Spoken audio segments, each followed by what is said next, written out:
Welcome. You're right where you belong. Eugenia and I have been friends for 28 years, and while life phases and stages, racking up titles and all the etceteras in life keep us busy, we are intentional about keeping each other centered and committed, and to picking up right where we left off. After all, it's our life support.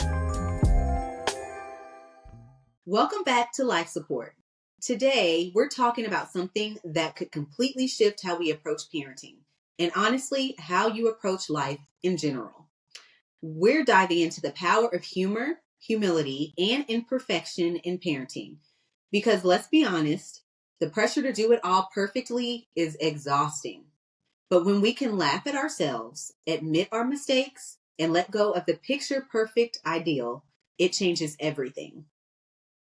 Exactly. So today we're going to explore why embracing the messy side of parenting can actually reduce stress, build stronger connections with your kids, and make the whole journey a lot more enjoyable.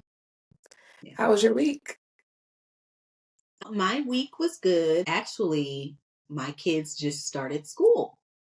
So, yeah, I'm happy about that. I still have my toddler here though, but yeah, my Yes. others they started school. So, this week, we just were getting prepared for that. And yes, I'm that mom that's like, okay, let's go to bed at 8 o'clock. We got to get you ready. We got to get you in the groove of going back to school and going to bed early. So we definitely implemented that. But yeah, other than that, it was just, cool, calm, collected. Of course, there's chaos, but that comes with motherhood. So, what about you? How's your week been? Yeah. I'm right there with you. We definitely start the week before going to bed and getting up at the time they need to go to bed and get up when school starts. So you are not alone. I feel like that is like a hack, okay, to making it to the first day. Um, it has been okay. It's been chaotic. I have been sick for days on end. Um, Ended up with the killer cocoa, all while my son was in the Netherlands Oh my God. and I stitched a air tag into his tennis shoes that he didn't know about. Like I was just doing the most because it was my first experience not being with him when Mhm. he is traveling, let alone traveling across the pond. Yeah. So I was a wreck and I did all of this, set up like international plans for his phone for him not to call me. No. And the only request I was getting was for Apple Cash. Oh, What is wrong with these kids? So that was like, oh my gosh, but it was much needed time with my girls. My husband turned into a girl dad and they loved every little bit of it. He made like ice cream with like strawberries and he did some sort of like sauce with the strawberry stuff. He claims he doesn't cook, but then sometimes he pulls these things out and I'm like, okay. Dan. But they loved it. He had like a movie night for them, just all kinds of stuff like that. So it was much needed time to spend with them. It was still during the school week. So it was very much still on target, still on schedule, but we just really maximized those moments with two versus three. So it was Mhm. good. It was good. Beyond, fighting for my life. As a parent, I feel like we are always under scrutiny and pressure to do it all perfectly. It's so many expectations that are set, whether culturally, through social media, or comparison, which can definitely become a trap. I know for me, culturally, how I am parenting now has possibly ruffled a few feathers just because I'm not quick to pick up a belt, which honestly, that kind of started with my mom. She was just very thorough when trying to help us to understand where we went wrong or what we needed to correct why we were getting in trouble, just the explanation. Culturally, that's just not how, I guess, moms of Hugh parent. We just don't ask me any questions. Oh, it's just because I said so. And while, yes, that can be a default setting because no, it's not necessary for me to be questioned about everything. But if I'm able to take the time to explain to you, I feel like you have a better chance of not repeating the error or the mistake. So Hmm. I definitely do a lot more talking and trying to reach a place of understanding in my, I'm gonna call it, discipline regimen. Hmm. Culturally, that probably isn't what was supposed to be um, the standard, I guess you could Like say. many cultures, they place like a high value on, you know, achievement or appearance or like how they discipline their children. Like, you know, you said earlier, there's often pressure for kids to be like well behaved, to excel academically, or participate in multiple activities. And sometimes parents feel responsible for producing those results. So that's like a way in, you know, putting that pressure on parents. Social media definitely gives a lot of different takes on parenting. And so I feel like with social media, it actually kind of releases the pressure valve just a little bit, just because there's so much versatility. I don't go to social media for like parenting tips, you Hmm. know, but I like to see people being open to different types of parenting. So for me, I wouldn't say that there's a pressure there to do a certain type of parenting, but there is a pressure there to strive to do it, air quotes, right, do proper and correct parenting for your children, you Right. know? As far as like social media, I agree with what you said. Like there's like different points of views as far as like parenting. Um, but I also feel like, you know, there's a lot of the seeing the curated like snapshots of the perfect families, matching outfits, spotless homes, elaborate birthday parties. Oh, those elaborate birthday parties. Those are the ones that Doing I'm too just like, much. it's a lot. I'm like, oh my gosh, am I not doing enough? Sometimes I think, but then I'll be like, no, I'm doing right. I'm doing good. So, you know, parents subconsciously measure themselves against highlight reels instead of real life sometimes. You know what I mean? As far as what you said when you mentioned, you know, how your mom kind of parented when it comes to family and generational influences, some parents carry that weight of like doing better than how they were raised. So it kind of just keeps, you know, it could go one way or the other, really. It could go, oh, that's how I was raised, so that's how I'm raising my children. Or it can go in a way of, okay, I didn't like that. And I think that's something that I need to fix while raising my children.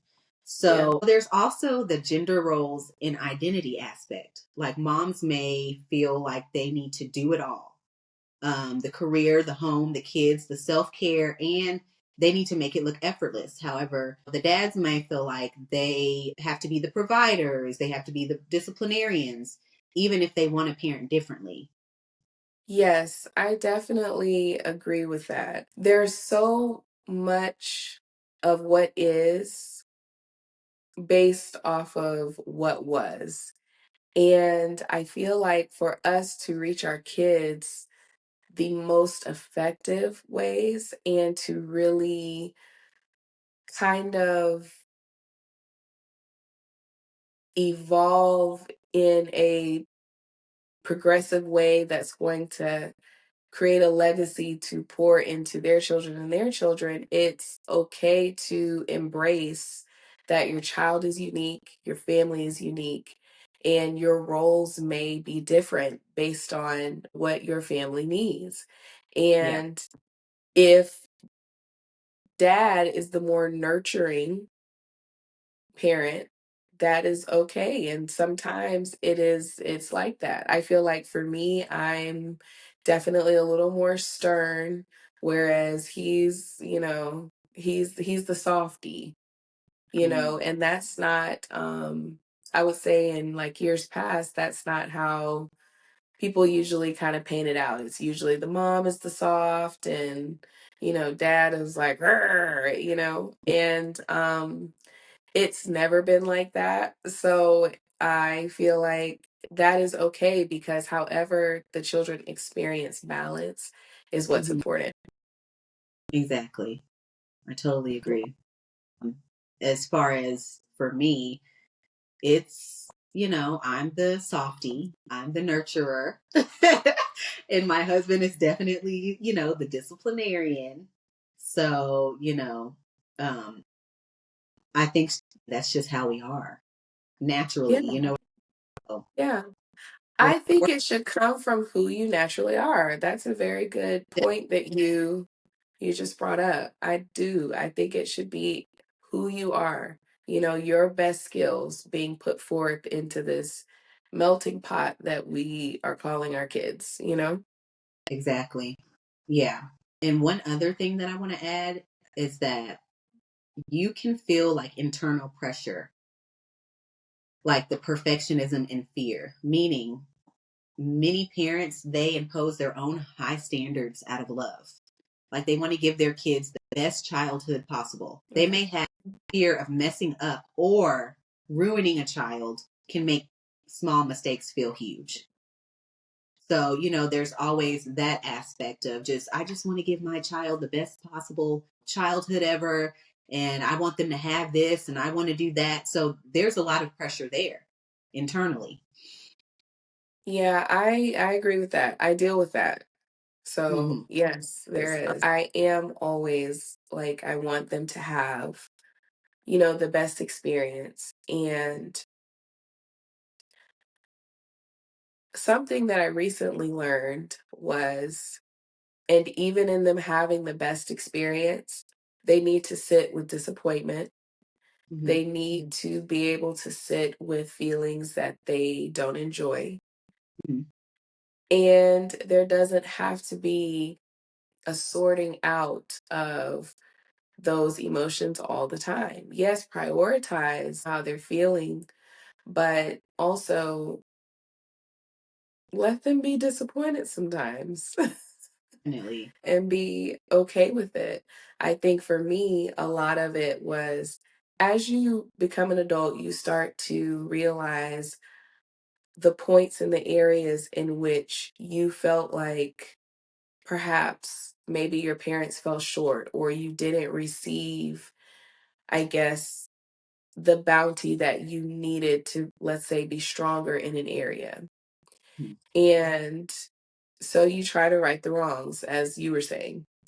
Mhm. And I feel like I definitely, fall into that trap of always trying to right the wrongs. Mhm. But it's also realizing that I am a different parent. My husband is a different parent. I am more of a, I don't know, I would say like progressive parent. Like even if this is how I was raised or what I experienced, I'm still trying to be progress and not a product. Whereas I feel like maybe he might deal with navigating new territory. What does that actually look like? Because it's hard to kind of detour to my way or what's going to work for me without thinking about how I was raised. Mhm. Even though, there are things that you liked or things that you didn't like, Mhm. you want them to experience the best, but that balance, Mhm. making sure that you're balancing what reality looks like and Right. not parenting from that fear. Exactly.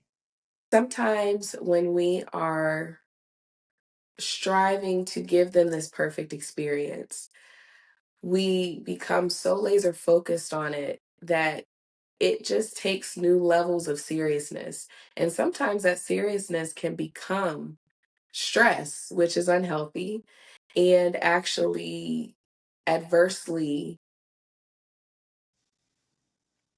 impacts the connections that you have. I feel like in daily parenting, it's just really important to laugh at yourself and be okay with things not being perfect.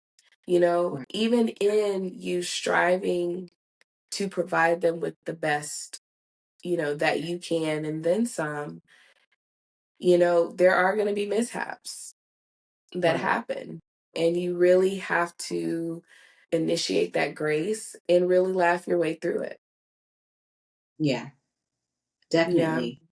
It's like when you can laugh at yourself, whether it's you forgot to pack a lunch or whether you showed up to soccer practice on the wrong day, whatever it may be, you're showing your kids that life isn't about perfection. It's about perspective. And often the mistakes are, what we make the best memories. Mhm. So, being able to understand and know that, in those moments of things not going perfect, it could be, a very beneficial to you and your kids.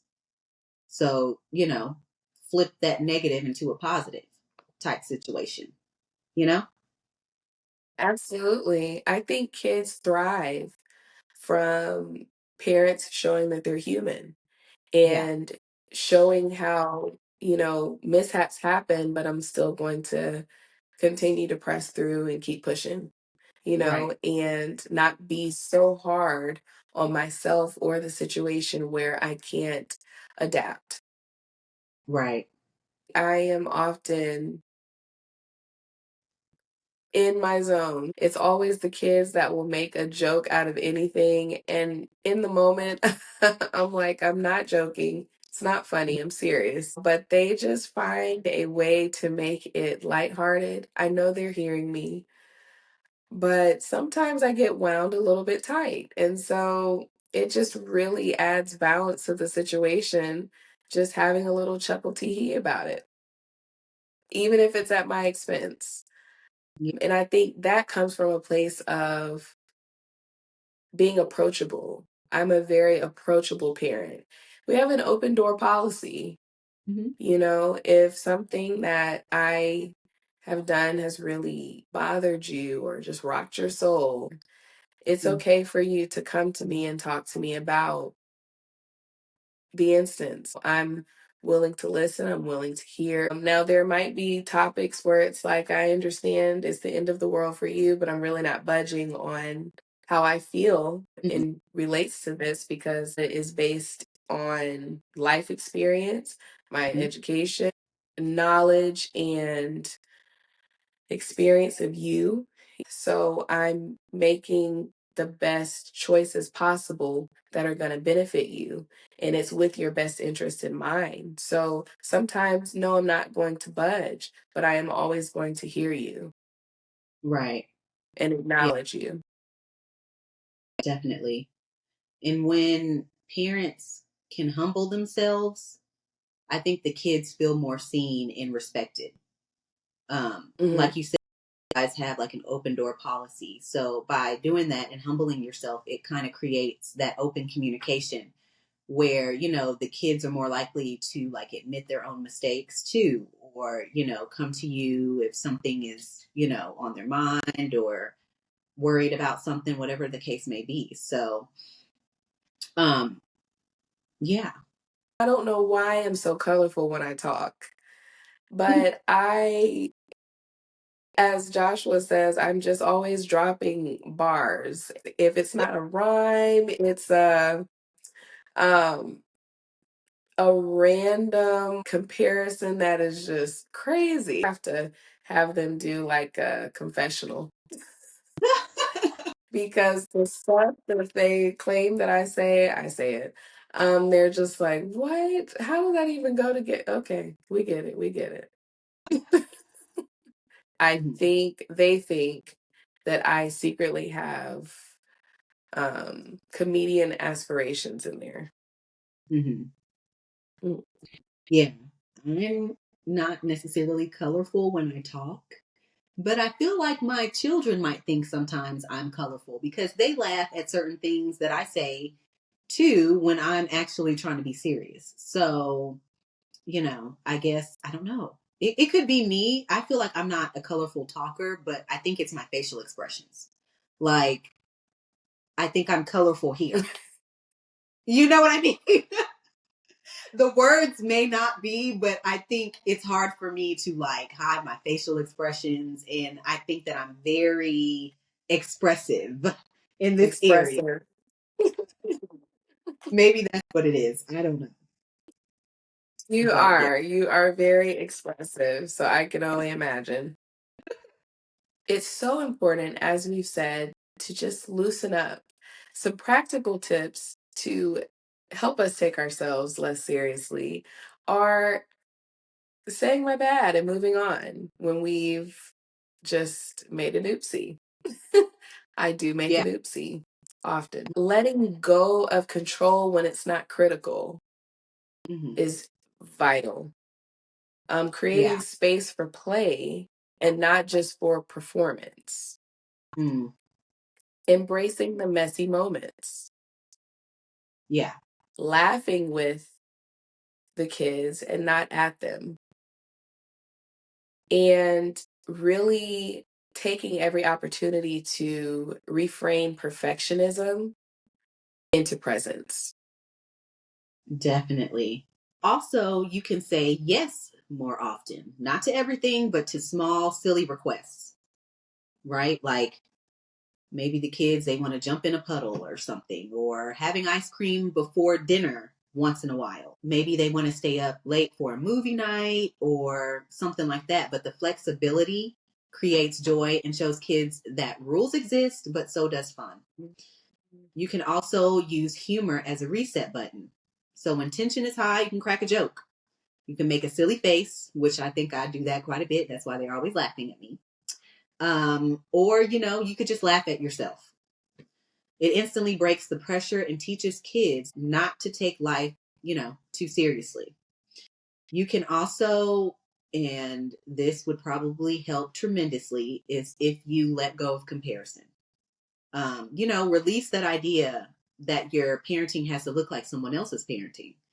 Loosening up starts with reminding yourself that there's no single right way to be a parent. You can also build playfulness. So you be goofy with your kids.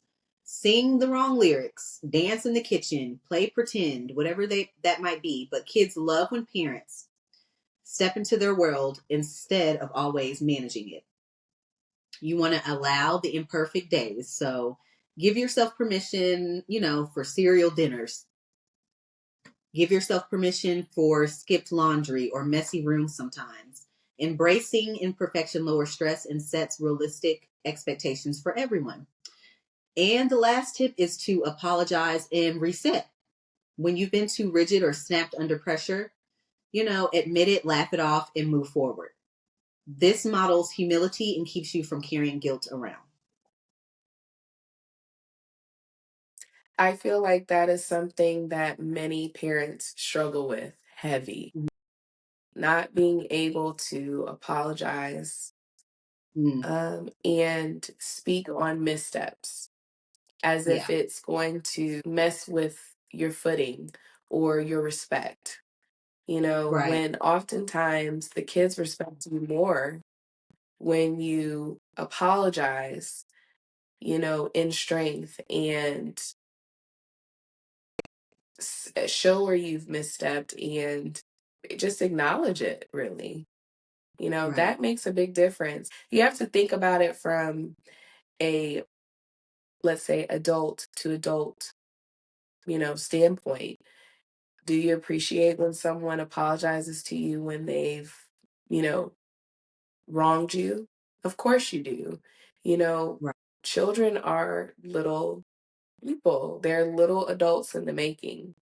And I feel Yeah, like when you think about that, you're more cognizant of how you're treating them because the way you treat them is how they're going to go into the world treating others. Even if it right. doesn't, manifest with you all's interactions, it's still going to be in future interactions. So Yeah. they are just as valuable, if not more. And again, for me, I feel like anytime I've, pulled them to the side, hey, that was not cool. I want you to know that I care about your feelings, and I value, your insight. Now, at that time, everything didn't happen the way that it should have, but I just want you to know that I'm sorry for, my wrong and my error in the situation. And it really kind of helps them to become more responsible with acknowledging their wrongs. Yeah. And oftentimes I don't have to sit them down to say, now, what did you do wrong? Now, Hmm. what was this all the way down to my youngest, who is 5? She will come and she'll be like, Mommy, I'm sorry that I cried about that. I really shouldn't have done that. And I just really, I won't do that again. I don't like that it made you feel upset or sad. I just really want it my way. She's able Yeah. to fully process, Right. what's going on. So you cause them to be conscious thinkers, Yeah. even with other people. So if we can just apologize as parents,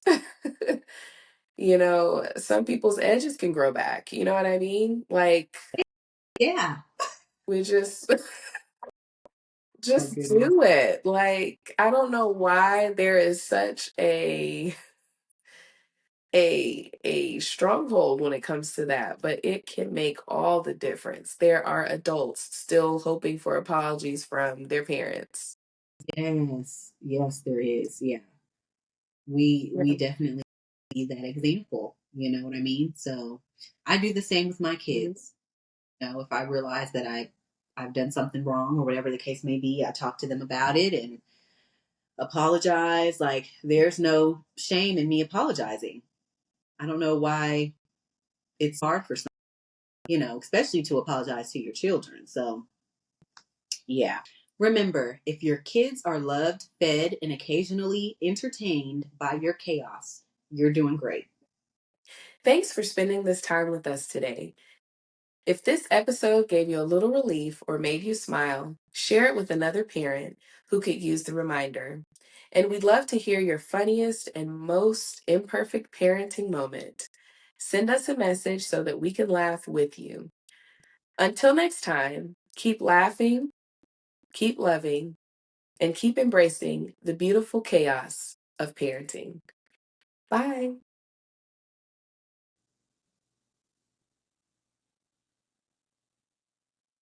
If this episode inspired you, we'd love to hear your biggest takeaway. Slide into our DMs on Instagram at @thelifesupport_. If you haven't yet, make sure to like and subscribe so you never miss a Power Hour pep talk. And leave a comment. It helps other mamas find us and transforms one mom's hustle into all of our community boosts.